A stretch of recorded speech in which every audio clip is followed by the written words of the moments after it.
नमस्कार मंडळी, मी शीतल आणि तुम्ही पाहताय दिल्लीकर मराठी। मला सांगा, तुमच्या देवघरामध्ये शंख आहे का? आणि असेल तर हा एक प्रश्न स्वतःला नक्की विचारा। तुम्ही घेतलेला शंख हा फक्त सजावटीसाठी ठेवलेला आहे की तुम्ही त्याची योग्य पद्धतीने स्थापना करून त्याची दररोज पूजा सुद्धा करतात? कारण अनेकांच्या घरामध्ये तसा शंख असतो, पण त्याचं खरं महत्त्व हे फार कमी लोकांना माहिती असतं। काही जण काय करतात, शंखामध्ये पाणी भरून ठेवतात, तर काही जण शंखात तांदूळ भरतात।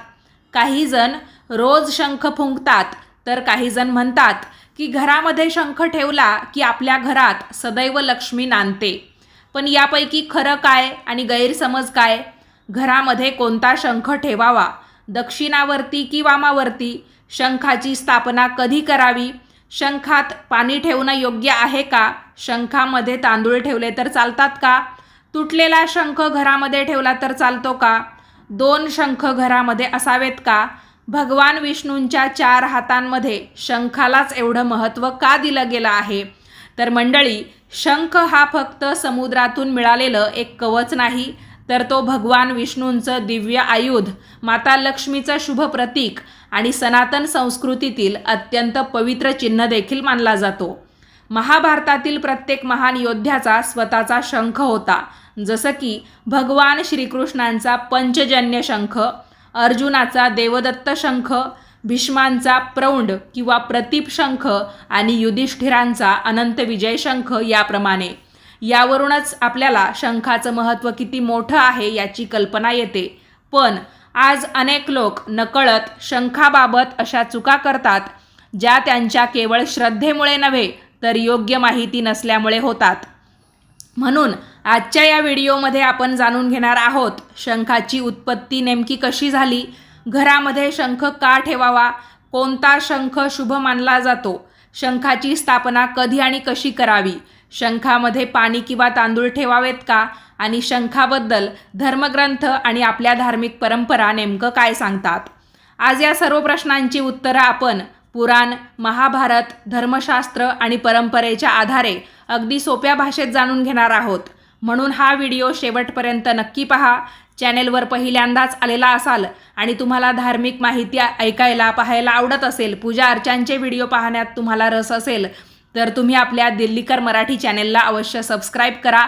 यावर तुम्हाला याच पद्धतीचे व्हिडिओ पाहायला मिळतील। आणि व्हिडिओ पाहत असताना कमेंट्समध्ये लिहा ओम नमो नारायणाय। चला तर मग सुरू करूया भगवान विष्णूंच्या पवित्र शंखाचं अद्भुत रहस्य। मंडळी, आज आपण प्रत्येक मंदिरामध्ये, खास करून विष्णू मंदिर असेल, विठ्ठलांचं मंदिर असेल, श्रीकृष्णांचं मंदिर असेल किंवा अन्य देवी देवतांची जरी मंदिरं असतील, तर त्यामध्ये आणि हिंदू घरातील देवघरामध्ये शंख पाहतो। पूजा सुरू करण्यापूर्वी शंख वाजवला जातो, आरतीपूर्वी शंखनाद केला जातो, अभिषेकासाठी शंखाचा उपयोग केला जातो। पण तुम्ही कधी विचार केलाय का, हा शंख इतका पवित्र का बरं मानला जातो? जगामध्ये तसे असंख्य प्रकारचे समुद्री शंख आहेत। काही खूप मोठे आहेत, काही अगदी लहान आहेत, अगदी आपल्याला डोळ्यांना न दिसणारे, म्हणजे अगदी निरखून पाहिलं तर आपल्याला कळतील की हे शंखच आहेत। मग त्यापैकी हाच शंख हिंदू धर्मामध्ये पूजनीय कसा झाला? यामागे केवळ श्रद्धा नाही, तर एक सुंदर असा पौराणिक इतिहास सुद्धा आहे। सगळ्यात अगोदर आपण हे जाणून घेऊया की शंख म्हणजे नेमकं काय। तर शंख हा समुद्रात आढळणाऱ्या एका सागरी जीवाचं नैसर्गिक असं कवच आहे। जेव्हा तो जीव त्याचं आयुष्य पूर्ण करतो, तेव्हा त्याचं कवच समुद्रामध्ये शिल्लक राहतं। हेच सुंदर, मजबूत आणि वेटोळ्यासारखं कवच म्हणजे शंख होय। मंडळी, प्राचीन भारतामध्ये शंखाचा उपयोग फक्त पूजेसाठीच नव्हता, तर युद्ध सुरू होण्यापूर्वी शंखनाद केला जायचा। राजदरबारामध्ये समजा एखादी महत्त्वाची घोषणा जरी करायची असेल, तरीसुद्धा शंख वाजवला जायचा। तसेच मंदिरांमध्ये आजही आरतीच्या वेळी शंखनाद हा केला जातो। म्हणजेच शंख हा शुभारंभाचं प्रतीक मानला गेलेला आहे। पण तो इतका पवित्र कसा झाला, याचं उत्तर आपल्याला समुद्रमंथनाच्या कथेतून मिळतं। पुराणांमध्ये असं सांगितलेलं आहे की एकदा देव आणि दानवांनी अमृत मिळवण्यासाठी क्षीरसागराचं मंथन केलं। त्यामध्ये मंदार पर्वत त्यांनी रवी म्हणून वापरला आणि वासुकी नाग दोरी बनला। हे मंथन अनेक दिवस चाललं. या समुद्र मंथनातून एकामागोमाग एक अनेक दिव्यरत्न प्रकट झाली. त्यामध्ये कामधेनू गाय असेल, उच्चेश्रवा घोडा असेल, ऐरावत हत्ती, कल्पवृक्ष, कौस्तुभ मणी, माता लक्ष्मी, धन्वंतरी आणि अमृत कलश यासारखी अनेक दिव्यरत्न समुद्रातून बाहेर आली अशी पुराणकथा आपल्याला सांगते. याच पवित्र समुद्राशी शंखाचा देखील संबंध जोडला जातो. म्हणूनच शंखाला समुद्राची पवित्र देणगी म्हणून मानलं जातं. मंडळी, याच कारणामुळे शंख आणि माता लक्ष्मी यांचा संबंधही सांगितला जातो. कारण माता लक्ष्मी देखील समुद्र मंथनातूनच प्रकट झालेल्या आहेत. म्हणून अनेक परंपरांमध्ये शंखाला लक्ष्मीचं शुभ प्रतीक किंवा माता लक्ष्मीचा भाऊ देखील मानलं जातं. आता एक अतिशय सुंदर असा प्रश्न. भगवान विष्णूंच्या 4 हातांमध्ये शंख, चक्र, गदा आणि पद्म असतात. पण त्यापैकी शंखालाच एवढं महत्त्व का? धार्मिक परंपरेनुसार भगवान विष्णूंचा शंख पंचजन्य शंख म्हणून ओळखला जातो. महाभारतात श्रीकृष्णांनी युद्ध सुरू होण्यापूर्वी पंचजन्य शंख फुंकला. त्या शंखनादाने धर्मयुद्धाची घोषणा झाली. म्हणून शंखनाद हा केवळ आवाज नसून धर्म, सत्य आणि शुभ कार्याची सुरुवात यांचं प्रतीक मानला जातो. अनेक धर्मग्रंथांमध्ये असंही वर्णन आढळतं की शंखातून निघणारा नाद ओम या पवित्र ध्वनीची आपल्याला आठवण करून देतो. म्हणूनच पूजा सुरू करण्यापूर्वी शंखनाद करण्याची परंपरा निर्माण झाली. मंडळी, आपण पाहिलं असेल भगवान विष्णूंच्या हातात शंख नेहमी वरच्या बाजूला असतो. याचा अर्थ असा सांगितला जातो की भगवान संपूर्ण सृष्टीला धर्म, सदाचार आणि जागृतीचा एक प्रकारे संदेशच देत आहेत. म्हणूनच शंख हा फक्त एक वस्तू नाही, तर तो दैवी शक्ती, शुभता आणि धर्माचं प्रतीक देखील मानला जातो. मंडळी, आता एक प्रश्न उरतो. जर शंख इतका पवित्र असेल तर कोणताही शंख आपण घरामध्ये ठेवला तरी चालेल, नाही का? पण याचं उत्तर आपल्याला शोधायचं आहे आणि तेच मी तुम्हाला या व्हिडिओतून सांगणार आहे. बघा, दक्षिणावर्ती शंख, वामावर्ती शंख, गणेश शंख, गौमुखी शंख यामध्ये नेमका फरक काय आहे? आणि सामान्य माणसाने आपल्या घरासाठी म्हणजे देवघरामध्ये ठेवण्यासाठी कोणता शंख निवडावा? चला, या व्हिडिओच्या पुढच्या भागामध्ये आपण याचीच सविस्तर माहिती जाणून घेऊया. तर बघा, आजकाल बाजारामध्ये किंवा आपण जिथे पवित्र तीर्थस्थानी जातो, देवी देवतांच्या मोठमोठ्या स्थानांवर जातो, तिथे आपल्याला अनेक प्रकारचे शंख विकायला मिळतात किंवा विकण्यासाठी ठेवलेले आहेत असं दिसून येतं. कोणी म्हणतं दक्षिणावर्ती शंखच घरामध्ये ठेवा, तर कोणी म्हणतं वामावर्ती शंख फुंकण्यासाठीच असतो. कोणी म्हणतं गणेश शंख मी विकत घेतो किंवा तो चांगला असतो, तर कोणी गौमुखी शंखाला प्राधान्य देतं. हे सगळं ऐकल्यानंतर सामान्य माणूस खरं तर गोंधळून जातो की नेमका कोणता शंख घ्यावा. चला, अगदी सोप्या भाषेत आपण पहिले ते समजून घेऊया. तर सर्वप्रथम आपण दक्षिणावर्ती शंख म्हणजे काय ते पाहू किंवा तो कसा ओळखायचा हे सुद्धा तुम्हाला याच्यातून समजून जाईल. बघा, शंखाचं तोंड आपल्या समोर धरलं तर त्याचं वेटोळं म्हणजेच फुगीर भाग उजव्या बाजूला असेल तर किंवा तो जो फुगीर भाग जो आहे तो दक्षिण दिशेकडे वळलेला आपल्याला दिसतो आणि अशा प्रकारच्या शंखाला दक्षिणावर्ती शंख म्हणतात. धार्मिक परंपरेनुसार हा शंख अतिशय शुभ मानला जातो. अनेक पुराणांमध्ये सुद्धा दक्षिणावर्ती शंखाचा संबंध भगवान विष्णू आणि माता लक्ष्मीशी जोडला जातो. त्यामुळे अशी श्रद्धा आहे, ज्या घरामध्ये दक्षिणावर्ती शंखाची श्रद्धेने पूजा केली जाते त्या घरामध्ये सुखशांती आणि समृद्धी ही टिकून राहते. मात्र मंडळी, ही धार्मिक श्रद्धा आहे, तिला श्रद्धेच्या दृष्टीनेच आपण पाहायला हवं. आता वामावर्ती शंख म्हणजे काय? तर बघा, या शंखाचं वेटोळं डाव्या बाजूला असतं. हा प्रकार समुद्रात तुलनेने जास्त प्रमाणामध्ये आढळतो. तर बघा, म्हणूनच मंदिरांमध्ये किंवा घरी शंखनाद करण्यासाठी बहुतेक वेळा वामावर्ती शंखच वापरला जातो. पूजेच्या वेळी आरतीपूर्वी किंवा सण उत्सवांमध्ये जो शंख फुंकला जातो तो बहुतेक वेळा याच प्रकारचा असतो. तुम्ही जर आपले देवपूजेचे व्हिडिओ पाहिले असतील तर माझ्या देवघरामध्ये तुम्हाला जो शंख दिसतो तर तो सुद्धा वामावर्ती शंख आहे. यालाच विष्णू शंख असं म्हटलं जातं. आता सर्वात महत्त्वाचा प्रश्न हा आहे, घरामध्ये आपण कोणता शंख ठेवला पाहिजे? जर तुम्हाला फक्त पूजेसाठी शंख ठेवायचा असेल तर अनेक परंपरांमध्ये दक्षिणावर्ती शंखाला विशेष शुभ मानलं जातं आणि जर तुम्हाला शंख फुंकण्यासाठी हवा असेल तर त्यासाठी वेगळा शंख वापरण्याची प्रथा आहे. अनेक कुटुंबांमध्ये पूजेसाठी एक शंख आणि शंखनादासाठी दुसरा शंख ठेवला जातो. ही परंपरा आजही अनेक मंदिरांमध्ये दिसते आणि ती अगदी योग्य आहे की पूजेचा शंख वेगळा ठेवायचा आणि वाजवण्याचा म्हणजे नाद, शंखनाद करण्याचा शंख हा वेगळा ठेवायचा. गणेश शंख म्हणजे काय? तर बाजारामध्ये तुम्ही गणेश शंख हे सुद्धा नाव ऐकलं असेल किंवा चित्रामध्ये तसा शंखही पाहिला असेल. तर या शंखाचा पुढचा भाग श्री गणेशांच्या सोंडेप्रमाणे दिसतो, म्हणूनच त्याला त्यांच्या नावावरून गणेश शंख हे नाव दिलेलं आहे किंवा तसं म्हणतात. म्हणून अनेक जण असा शंख शुभ मानून तो आपल्या पूजा घरामध्ये ठेवतात, देवघरामध्ये, देवाऱ्यामध्ये ठेवतात. गौमुखी शंख म्हणजे काय?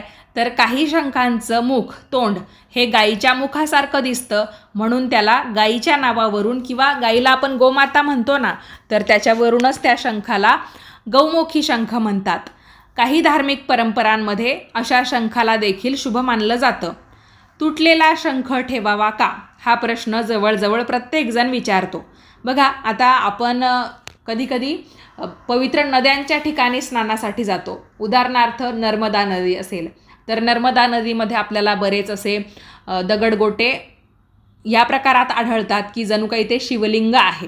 मग बरेच जण तिथून ते उचलतात आणि जे काही कारागीर असतात त्यांच्याकडून तो जो शिवलिंगाचा आकार असतो ना, वरची जी आपल्याला असा गोलाकार किंवा आपल्याला बघा नंदी जो असतो त्याचा जो खांद्यापासून जो उंचवट्याचा भाग असतो, कधीकधी आपण सुद्धा त्याला शिवलिंगच म्हणतो, तर तसे आढळणारे दगडगोटे आपण कारागिरांकडे शिवलिंगाच्या वरच्या भागामध्ये बसवून घेतो. तर अशाच ठिकाणी जर आपण समजा थोडेफार मध्ये गेलो तर आपल्याला शंख आढळतात. समुद्राच्या ठिकाणी गेल्यावर सुद्धा आपल्याला शंख सापडतात. मग आपण असा विचार करतो की विकत काय घ्यायचं, ते लोकसुद्धा तिथूनच आणतात, फक्त त्याच्यावर थोडीशी पॉलिश वगैरे ते करून घेतात. आपल्याला तर इथे नैसर्गिक म्हणजे नॅचरल शंख मिळालेला आहे आणि तो आपण घरी घेऊन जाऊया. बऱ्याच वेळा मग कधी कधी काय असतं की दगडगोटे, पाण्याचा प्रवाह हे सगळं असं एकमेकांवर आदळापट झाली की काही शंख थोडेफार तुटलेले सुद्धा आपल्याला दिसतात. मग आपल्याला प्रश्न पडतो, शंख तर सापडला किंवा आपण तो घेतला, थोडाफार तुटलेला आहे, तडा गेलेला आहे, तर हा शंख आपण आपल्या घरामध्ये किंवा पूजा घरात ठेवू शकतो का? तसं ठेवायला काही अडचण नाही, पण आपली धार्मिक परंपरा असं सांगते की खराब झालेला, तुटलेला, भेगा पडलेला शंख पूजेमध्ये वापरणं टाळावं. कारण पूजेमध्ये शक्यतो अखंड आणि स्वच्छ वस्तू वापरण्याची परंपरा आहे. म्हणून तुमचा शंख जर तुटलेला असेल, भेगाडलेला असेल किंवा अस्वच्छ असेल तर त्याला सन्मानपूर्वक तुम्ही विसर्जन करा किंवा स्थानिक परंपरेनुसार योग्य प्रकारे बाजूला ठेवण्याची प्रथा काही ठिकाणी आढळते. शंख खरेदी करताना काय पाहावं? आजकाल बाजारामध्ये सजावटीसाठी बनवलेले कृत्रिम शंखसुद्धा मिळतात. म्हणून शंख नैसर्गिक आहे का? त्याला भेगा तर नाहीत ना? तो स्वच्छ आहे का? पूजेसाठी योग्य आकाराचा आहे का? या गोष्टी पाहणं खरं तर खूप महत्त्वाचं आहे. फक्त महाग आहे म्हणून तो अधिक शुभ शंख आहे असं काही नसतं किंवा असं कुठल्याही धर्मग्रंथांमध्ये अजिबात सांगितलेलं नाही. फक्त शुद्ध भावना आणि श्रद्धा यांनाच सर्वात जास्त महत्त्व दिलं गेलं आहे. मंडळी, आता समजा तुम्ही योग्य शंख तुमच्या घरामध्ये आणलात, पण त्याची स्थापना कधी करायची, कोणत्या दिवशी आणि कोणत्या दिशेला आपण तो शंख ठेवायचा हे नियम माहिती नसतील तर अनेकांचा गोंधळ उडतो.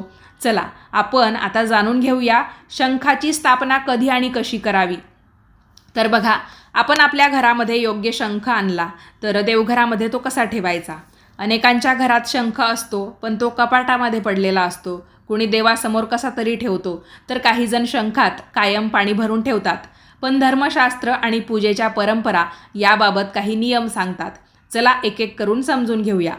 शंख घरात आणण्यासाठी किंवा त्याची स्थापना करण्यासाठी काही दिवस हे विशेष शुभ मानले जातात. उदाहरणार्थ एकादशी, गुरुवार, शुक्रवार, अक्षय्य तृतीया, देवउठणी एकादशी, दिवाळीतील लक्ष्मीपूजन, श्रावण महिना किंवा आत्ताच आपण धोंड्याचा महिना गेला तेव्हासुद्धा तुम्ही जर शंख घेतलेला असेल तर अतिउत्तम, नसेल घेतला तर या ज्या तिथी मी तुम्हाला सांगितल्या जसं की एकादशी किंवा गुरुवार शुक्रवार, आता हे तर प्रत्येक महिन्यामध्ये येतात. फक्त अक्षय तृतीया असेल, देवउठणी कार्तिकी एकादशी आणि जी देवशयनी असते ती आषाढी एकादशी. तर फरक लक्षात ठेवा. आणि दिवाळीतील लक्ष्मीपूजन हे तर वर्षातून एकदाच येतं, तर या दिवशीसुद्धा तुम्ही शंख घेऊ शकता. किंवा भगवान विष्णूंच्या संदर्भात अजून काही सणवार आले तर तेव्हासुद्धा तुम्ही शंख घेतला तरीसुद्धा चालेल, जसं की पौर्णिमेलासुद्धा तुम्ही घेऊ शकता. मात्र मंडळी, जर या दिवशी तुम्हाला शक्य नसेल तर घाबरण्याचं काही कारण नाही. कोणत्याही शुभ दिवशी स्वच्छ मनाने भगवान श्रीहरी श्री विष्णूंचं स्मरण करून शंखाची स्थापना आपल्याला करता येते, आपण ती करू शकतो. धर्मामध्ये मुहूर्त महत्त्वाचा आहेच, पण त्याहूनही महत्त्वाची आहे आपली श्रद्धा. नवीन शंख घरी आणल्यानंतर तो लगेच देवघरामध्ये ठेवू नये. सर्वप्रथम स्वच्छ पाण्याने तो धुवावा. अनेक परंपरांमध्ये गंगाजलाने शुद्धीकरण करण्याची परंपरा आहे. त्यानंतर स्वच्छ कापडाने तो पुसावा, देवासमोर ठेवावा. आपण त्याच्यावर चंदन, अक्षता आणि फुलं अर्पण करावीत. काही जण हळदी कुंकूसुद्धा वाहतात, पण आपण बघतो की भगवान श्रीहरी श्री विष्णूंना आपण चंदनाचा, बुक्क्याचा गंध लावतो. तर मग शंखसुद्धा त्यांचंच आहे आयुध, तर आपण त्याच्यावर हळदी कुंकू नाही व्हायचं, फक्त चंदन पावडर किंवा ओलं चंदन लावू शकतो. ओम नमो नारायणाय किंवा ओम विष्णवे नमहा या मंत्राचा आपण जप करावा. तर काही जण विष्णू सहस्त्रनामाचं देखील पठण करतात. त्याच्यामध्ये आपण भगवान श्रीहरी श्री विष्णूंची 1000 नावं उच्चारतो, तर असं केलं तरीसुद्धा चालणार आहे. शंख देवघरामध्ये कुठे ठेवावा? तर धार्मिक परंपरेनुसार शंख देवघरामध्ये भगवान विष्णू, श्रीकृष्ण, विठ्ठल किंवा लक्ष्मी मातेच्या जवळ ठेवण्याची परंपरा आहे. शंखाला थेट जमिनीवर ठेवू नये. शंख ठेवण्यासाठी अडणी म्हणजे त्याचा स्टँड मिळतो, त्याच्यावर तुम्ही शंख ठेवायचा आहे. किंवा नाही तुम्हाला स्टँड घेणं शक्य झालं तर तुम्ही एक छोटंसं ताट घ्या. शंखापेक्षा थोडंसं मोठं घेतलं तरी चालेल, किंवा शंख बसेल एवढं असं लहानसं ताट किंवा प्लेट घेतली, किंवा लाकडी पाट घेतला, किंवा स्वच्छ वस्त्र जरी घेतलं तर तुम्ही त्याच्यावर तो शंख ठेवू शकता. तुम्ही पिवळ्या वस्त्राचा वापर केला तर अति उत्तम. बघा, पूजेमध्ये वापरल्या जाणाऱ्या वस्तूंचा आदर करण्याची परंपरा आपल्या संस्कृतीमध्ये आहे. त्याच्यामुळे आपण देवांची मूर्ती जरी असेल तरीसुद्धा ती जमिनीवर थेट ठेवत नाही. तसंच आपल्याला शंखसुद्धा देवासमान आहे ना, तर आपण तो जमिनीवर ठेवायचा नाही. काहीतरी स्टँड किंवा मी तुम्हाला जे पर्याय सुचवले ते तुम्ही त्याच्यासाठी ठेवायला म्हणून वापरू शकता. शंखाचं तोंड कोणत्या दिशेला असावं? मंडळी, याबाबत खरं तर वेगवेगळ्या परंपरा आढळतात. काही गुरुपरंपरा, काही मंदिरं आणि काही कुटुंबाची पद्धत ही वेगळी असू शकते. म्हणून जर तुमच्या घरामध्ये पिढ्यानपिढ्या एखादी विशिष्ट पद्धत असेल तर तिचाच तुम्ही आदर करावा. याबाबत सर्वांसाठी एकच सार्वत्रिक नियम धर्मग्रंथामध्ये स्पष्टपणे दिलेला नाही.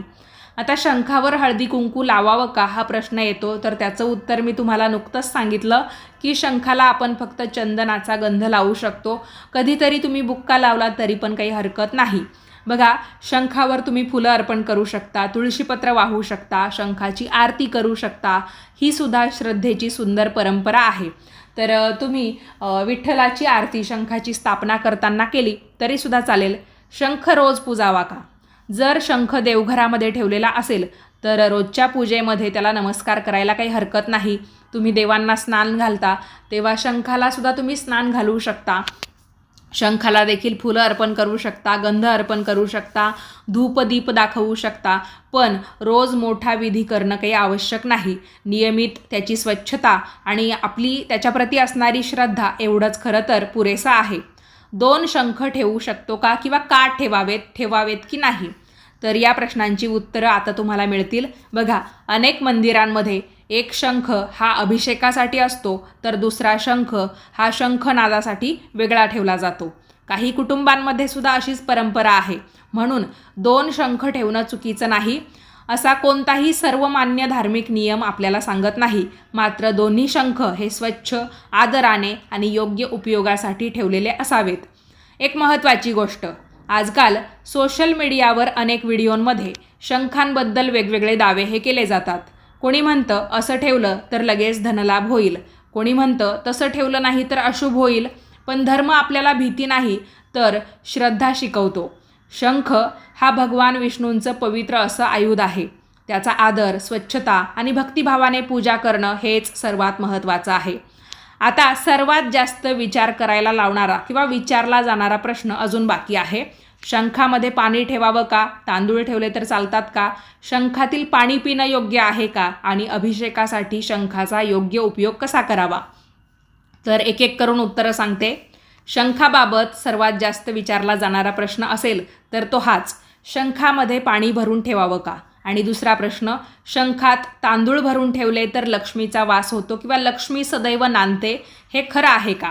सोशल मीडियावर या विषयाबद्दल अनेक व्हिडिओ पाहायला मिळतात. कोणी म्हणतं शंखात कायम पाणी भरून ठेवा, कोणी म्हणतं तांदूळ भरल्याने धन वाढतं, तर काही जण शंखात नाणीसुद्धा ठेवतात, म्हणजे पैसे ठेवतात. धार्मिक परंपरा आणि पूजाविधी याबाबत नेमकं काय सांगतात? चला सोप्या भाषेत समजून घेऊया. पूजेमध्ये शंखाचा सर्वात महत्त्वाचा उपयोग पवित्र जल ठेवण्यासाठी केला जातो. अनेक मंदिरांमध्ये शंखात गंगाजल, तीर्थ किंवा अभिषेकासाठीचं स्वच्छ पाणी भरलं जातं. पूजा पूर्ण झाल्यानंतर हे पाणी भगवानांना अर्पण केलं जातं किंवा अभिषेकासाठी वापरलं जातं. काही ठिकाणी हेच तीर्थ भक्तांना दिलं जातं, म्हणून शंखात पाणी ठेवण्याची परंपरा आहेच. तरीसुद्धा ते पाणी कायम दिवसेंदिवस शंखात साठवून ठेवण्याची परंपरा नाही. तर शंखात कायम पाणी भरून ठेवावं का? याचं उत्तर आहे नाही. जर पाणी आपण अनेक दिवस शंखामध्ये तसंच ठेवलं किंवा आपल्याकडून राहिलं तर ते खराब होऊ शकतं. त्यामुळे शंख अस्वच्छ देखील होऊ शकतो. म्हणून पूजेच्या वेळी, अभिषेकाच्या वेळी किंवा विशेष धार्मिक कार्यासाठी आपण पाणी भरून ठेवू शकतो. आणि काम झाल्यावर शंख रिकामा करून स्वच्छ धुवावा, तसेच कोरडा करून पुसून देखील ठेवावा. हीच अधिक योग्य आणि स्वच्छ पद्धत मानली जाते. शंखातील पाणी आपण पिऊ शकतो का? हा प्रश्न देखील अनेकांना पडतो. जर शंख हा पूर्णपणे स्वच्छ असेल, त्यामध्ये स्वच्छ पाणी किंवा गंगाजल भरलेलं असेल आणि ते पूजेनंतर तीर्थ म्हणून दिलं जात असेल, तर अनेक मंदिरांमध्ये भक्त ते श्रद्धेने ग्रहण करतात. परंतु जर शंख बराच काळ स्वच्छ केला नसेल किंवा त्यातलं पाणी जुनं असेल, तर ते पिणं योग्य नाही. श्रद्धेसोबत स्वच्छतेला सुद्धा तितकंच महत्त्व आहे किंवा आपण ते दिलंच पाहिजे. शंखातील पाणी तुळशीला किंवा झाडांना घालू शकतो का? तर हो. पूजेनंतर उरलेलं पवित्र पाणी तुळशीला आणि पूजेतील झाडांना किंवा घरातील पवित्र स्थळी अर्पण करण्याची परंपरा अनेक ठिकाणी आहे. हे पाणी नाल्यामध्ये टाकण्याऐवजी किंवा काही खराब जागेवर टाकण्याऐवजी किंवा डायरेक्ट फेकून देण्यापेक्षा आपण ते झाडांना घातलं किंवा योग्य ठिकाणी अर्पण केलं तर ते योग्यच मानलं जातं. शंखामध्ये तांदूळ ठेवावेत का? आजकाल अनेक लोक शंखामध्ये तांदूळ भरून देवघरामध्ये ठेवतात. तर काही जण असंही मानतात की आपण जर शंखामध्ये तांदूळ भरून ठेवले तर शंख तडकतो. पण असं काही नाही आहे. आपण काही विशेष पूजेच्या वेळा शंखामध्ये तांदूळ भरून ठेवू शकतो. पण त्यांना असं सांगितलं जातं, म्हणजे बरेच लोक अशी श्रद्धा पाळतात की शंखामध्ये तांदूळ भरून ठेवल्यामुळे लक्ष्मी कायम घरात राहते.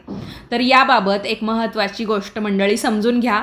अनेक भागांमध्ये ही फक्त लोकपरंपरा आहे, परंतु सर्व प्रमुख धर्मग्रंथांमध्ये शंखात कायम तांदूळ भरून ठेवावेत असा स्पष्ट नियम सांगितलेला नाही. म्हणून जर तुमच्या घरामध्ये गुरुजींनी किंवा पिढ्यानपिढ्या अशी परंपरा असेल तर तुम्ही ती नक्कीच श्रद्धेने पाळू शकता. पण याला धर्माचा अनिवार्य भाग किंवा अनिवार्य नियम अजिबात समजू नये. शंखामध्ये नाणी, दागिने किंवा पैसे ठेवावेत का? बघा, आजकाल व्हिडिओमध्ये शंखात नाणी, दागिने किंवा पैसे ठेवण्याचा सल्ला हा दिला जातो. मात्र याला धर्मग्रंथामध्ये स्पष्ट आधार हा सापडत नाही किंवा आढळत नाही. शंख हा पूजेचा आणि पवित्रतेचा विषय आहे. त्याचा उपयोग धन साठवण्याच्या भांड्यासारखा करण्याऐवजी त्याला आदरपूर्वक धार्मिक उपयोग करणं अधिक योग्य मानलं जातं. शंखाची स्वच्छता कशी बरं ठेवावी? शंख नियमित स्वच्छ ठेवणं फार आवश्यक आहे. वेळोवेळी त्यासाठी तो स्वच्छ पाण्याने धुवावा, मऊ कापडाने पुसावा. त्यामध्ये धूळ, बुरशी किंवा दुर्गंधी निर्माण होणार नाही याची काळजी घ्यावी. कारण देवपूजेमध्ये वापरल्या जाणाऱ्या प्रत्येक वस्तूमागे शंख स्वच्छ आणि पवित्र असणं तेवढंच आवश्यक आहे. मंडळी, आज आपण शंखाचा योग्य उपयोग समजून घेतला. पण शंखाबद्दल अजूनही अनेक गैरसमज जे आहेत ते समाजामध्ये पसरलेले आहेत किंवा काही पसरवलेले सुद्धा आहेत. रात्री शंख फुंकावा का? तुटलेला शंख काय करावा? घरामध्ये किती शंख ठेवावेत? आणि शंखाबद्दल लोक नकळत करतात त्या कोणत्या मोठ्या चुका आहेत? तर शेवटच्या भागामध्ये आपण हे जाणून घेऊया. आपण शंखाची उत्पत्ती, त्याचं धार्मिक महत्त्व, कोणता शंख शुभ मानला जातो, शंखाची स्थापना आणि त्याचा योग्य उपयोग याबद्दल सविस्तर माहिती जाणून घेतली. पण जे काही गैरसमज आहेत ते काही लोक भीतीपोटी काही गोष्टी करतात आणि बघा, सोशल मीडियावर सांगितलेली प्रत्येक गोष्ट ते खरी मानतात. योग्य आपल्याला समजलं तर ठीक आहे. काही जण म्हणजे सगळेच जण खोटं सांगतात असं नाही, पण काही जण उगीचंच आता काय लाईक शेअर आणि फॉलो सबस्क्राईबचा जमाना आहे, त्याच्यामुळे बरेच जण काहीतरी चुकीचं पसरवण्याचा प्रयत्न करतात. पण तुम्हाला जी माहिती मी दिलेली आहे, सुरुवातीलाच सांगितलं की आपला धर्मग्रंथ, पुराणकथा किंवा ज्या काही धार्मिक परंपरा आहे त्यांच्या आधारे मी तुम्हाला हे सगळं सांगितलेलं आहे. आता विश्वास ठेवायचा नाही ठेवायचा हा तुमचा विषय आहे. तर बघा, काही जण म्हणतात रात्री शंख फुंकला तर अशुभ होतं, तर काही ठिकाणी तर आवर्जून सायंकाळच्या आरतीवेळीसुद्धा शंखनाद केला जातो. मंडळी, याबाबत सर्व धर्मग्रंथांमध्ये एकच नियम हा दिलेला नाही. अनेक मंदिरांमध्ये सकाळ आणि संध्याकाळच्या आरतीत शंखनाद करण्याची परंपरा आहे, तर काही कुटुंबांमध्ये रात्री उशिरा शंख न फुंकण्याची परंपरा पाळली जाते. म्हणून आपल्या घरची परंपरा आणि स्थानिक धार्मिक पद्धती यांचा आदर करणं आपल्यासाठी योग्य ठरेल. स्त्रिया शंख फुंकू शकतात का? तर हो, नक्कीच. स्त्रियासुद्धा शंख फुंकू शकतात. महिलासुद्धा पूजा करताना बऱ्याच ठिकाणी श्रद्धेने शंखनाद हा करतात. तुटलेला शंख काय करावा? बघा, शंख तुटला, त्याला मोठी चीर पडली, भेग पडली, तर पूजेसाठी सर्वप्रथम त्याचा वापर करणं टाळावं. अनेक ठिकाणी असा शंख नदीत किंवा समुद्रामध्ये विसर्जित करण्याची परंपरा आहे. आणि जिथे विसर्जन शक्य नसेल तिथे काय करायचं? स्वच्छ कापडामध्ये गुंडाळून आदराने तो शंख बाजूला ठेवण्याची परंपरा आहे. शंख फुंकण्याचं महत्त्व हे की महाभारतात कुरुक्षेत्राच्या युद्धाची सुरुवात शंखनादाने झाली. भगवान श्रीकृष्णांनी पंचजन्य शंख, अर्जुनाने देवदत्त शंख, युधिष्ठिरांनी अनंत विजय नावाचा शंख, तर भीमाने पौंड्र किंवा मी तुम्हाला सुरुवातीलाच ते एक नाव सांगितलं, तर अशा विविध शंखांचा नाद केला. हा शंखनाद केवळ युद्धासाठी नव्हे तर धर्मासाठी उभं राहण्याचं प्रतीक होता. आजही पूजा सुरू करण्यापूर्वी शंखनाद करणं म्हणजे एक प्रकारे ईश्वराचं स्मरण, शुभ कार्याची सुरुवात आणि मन एकाग्र करण्याचा प्रयत्न असल्याचं मानला जातो. मंडळी, आता आपण अशा काही चुका पाहूया ज्या नकळतपणे आपल्याकडून घडतात. पहिली चूक, तुटलेला शंख पूजेत वापरणे. दुसरी चूक, शंख अनेक दिवस न धुता ठेवणे. तिसरी चूक, शंखामध्ये कायम पाणी साचवून ठेवणे. चौथी चूक, सोशल मीडियावर दिसणारा प्रत्येक उपाय धर्मशास्त्र आहे असं मानणे. पाचवी चूक, शंखाला केवळ पैसा मिळवण्याचं साधन समजणे. मंडळी, धर्म आपल्याला कधीही अंधश्रद्धा शिकवत नाही. तो श्रद्धा, स्वच्छता आणि सदाचारच आपल्याला शिकवतो. तर शंखाचा खरा संदेश हा आहे की जेव्हा शंखनाद होतो तेव्हा तो जणू आपल्याला सांगतो, झोपलेल्या मनाला जागं करा, धर्माच्या मार्गावर चालायला सुरुवात करा, चांगले आहे ते स्वीकारा, वाईटाला बाहेर सारा. जीवनाची प्रत्येक सुरुवात ईश्वराच्या स्मरणाने करा. मंडळी, घरात शंख ठेवणं शुभ मानलं जातं, पण त्याहूनही शुभ आहे घरात प्रेम असणं, सदाचार असणं आणि भगवंतावरील श्रद्धा कायम ठेवणं. कारण फक्त देवघरात ठेवलेला शंख नव्हे तर आपल्या मनात जागृत झालेला धर्माचा नादच जीवनाला खरं मंगलमय बनवतो. याच सुंदर विचारासह आज मी तुमचा व्हिडिओतून निरोप घेते. भेटूयात पुन्हा पुढच्याच नवीन व्हिडिओमध्ये. तोपर्यंत सर्वांनी आपापली काळजी घ्या. व्हिडिओ आवडला असेल तर नक्की लाईक करा, शेअर करा आणि आपल्या दिल्लीकर मराठी चॅनेलला सबस्क्राईब करायला विसरू नका. ओम नमो नारायणाय. श्री विष्णवे नमः. थँक्यू.